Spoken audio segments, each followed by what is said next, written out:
Okay mga kaming, legit ba na bumili ng board yan, sa ganito, or mga board ng computer sa online. So ito, binili natin online. Ipapakita ko sa inyo kung wala bang issue or ano bang mga pros and cons ng pagbili ng ah, motherboard sa online. So tested naman na bumibili na ako dati ito. Simula 2019 pa ata, or 2018. Nagsimula na ako bumili ng boards online. Make sure lang na ano, legit yung store na bibilan. So yung mga binibila ko store, yung mga sikat na o kilala na store, tulad ng ECPC, yan, tsaka PC Works, WorkX, ata. Dahil dyan sa description or nandyan sa may website ng DJ. Click nyo na lang kung saan ako nabili nito. So, test natin yung mga kami para makita nyo kung okay ba gusto mo bumili sa online. So, bukod pa doon, mas mura siya compared dun sa mga physical store. No? So, parang direct supplier yung price niya. So, pag sa physical store kasi medyo mataas yung price kasi nga meron silang mga manpower tapos meron silang rental sa store. So, kailangan nilang so, pag online mas mura. Ang pinakaiba lang, magantay ka ng 1 to 3 days bago dumating depende sa area. So kung malayo, 5 to 7 days sa Mindanao, sa Luzon, mabilis lang. So 1 to 2 days na lang. Sa araw nga lang.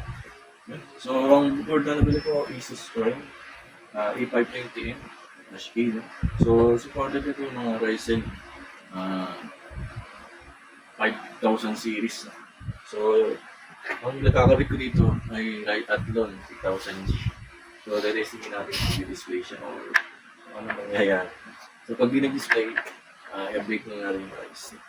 So, yun, mga kaming, panoorin nyo, assemble nyo. So, ito siya mga kaming. Ito natin. So, bagahan nyo yan. Yan yung kasama niya. So, i-assemble natin. So, makinis naman siya. Okay naman. So, matagal na rin akong gumagamit ito. Marami na akong build. Gamit ng board nito. So, wala pa naman ako naging drop dito. Basta maganda lang yung setup mo. At maayos yung lagay ng mga components ng PC. So, ito yung gamit ko.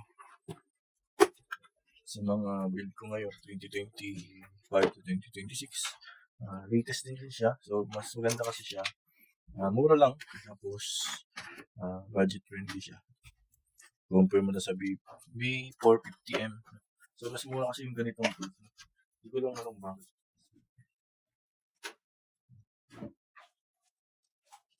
So, ito yung lalagay natin glossy.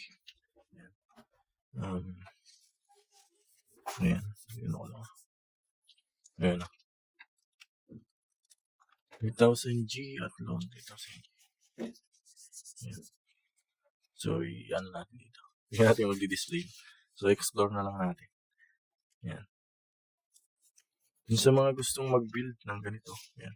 So, sa mahal ng PC parts ngayon ay talagang napapaisip ka na lang. So, ang pinakamahal ngayon, yung RAM. Ayan. So, RAM pa lang, parang board na yung price. Ayan. So, yung arrow, dito lang din sa arrow. Ayan, dito. Hindi naman kayo magkakamali. So, ayos lang natin.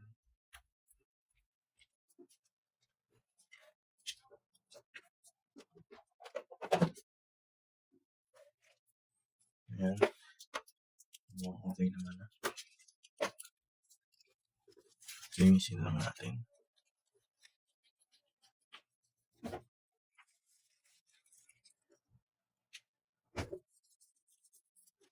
Ayan. So, lalagyan din natin siya ng NVMe or M.2 dito. No? So, yung kanyang board kasi dati, ito. Ayan. Ito, nag-no power. MSI siya. A320M. So, nagbinigay lang niya sa akin. Isang buwan lang bumigay na din. So, bumili na lang ba? So, ito ang gamit natin. So, ito pwede naman natin i-upgrade sa Ryzen 3. So, wala pa kasi tayong budget niya. Okay. So, install natin ang NVMe M.2 na 512GB. So, install ko muna to. Ito yung kabito ng NVMe.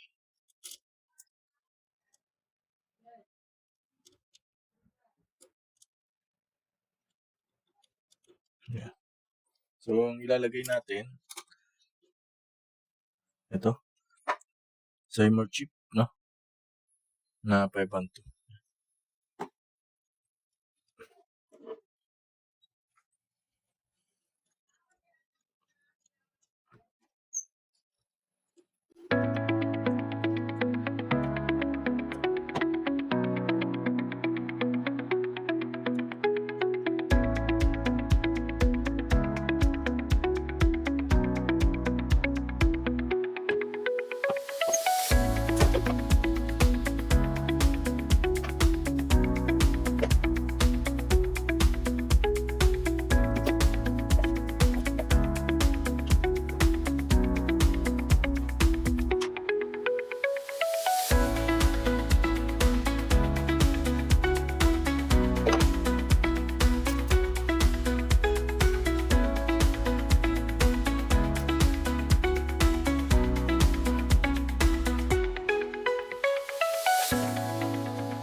So, yung mga kami simbolo natin. So, 8 gig na RAM na 266 MHz. So, ito yung stock pa ng EA. Yung ginawin natin. So, Phantom 3000G, tapos Cymer chip na 512. Yun yung build. So, assemble ko lang muna. Tapos, pakita ko sa inyo kung gagawin. Yung mga kami yan, assemble ko na. Tapos na. So, ito yung power supply na gamit ko. Then, yan yung build. So, hindi pa ito yung case nito. Pansamantala lang muna. So, wala pang budget na. So, dito yung muna sa ilalagay para matesting lang natin. Testing ko lang kung gumagana.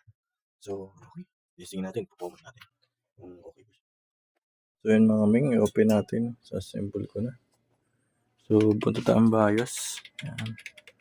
Ito natin yung delete. Yan. So, may display siya mga kaming. Yan. May display. So, ipo-format natin.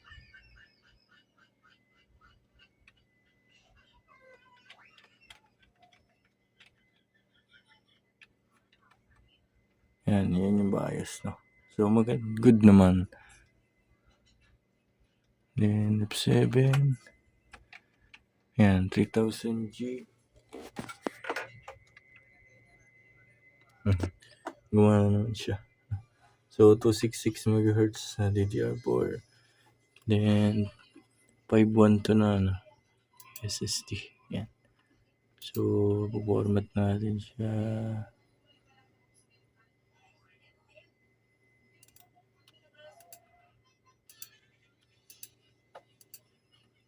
Yan, then, F10. Okay. So, balikan ko yung pag na-format natin. So, yun mga kamig, legit naman, no? Na-install natin. So, yung monitor kasi natin, ano lang yan. Testing ko lang kasi yan. So, okay naman siya. So, yun yung board. Yan. So, para makita nyo,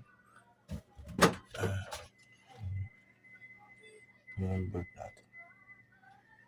Okay. So, ito lang muna yung ginamit na case. And, okay naman siya. No? Gumana naman yung 3000G at lang. So, yun lang. Salamat sa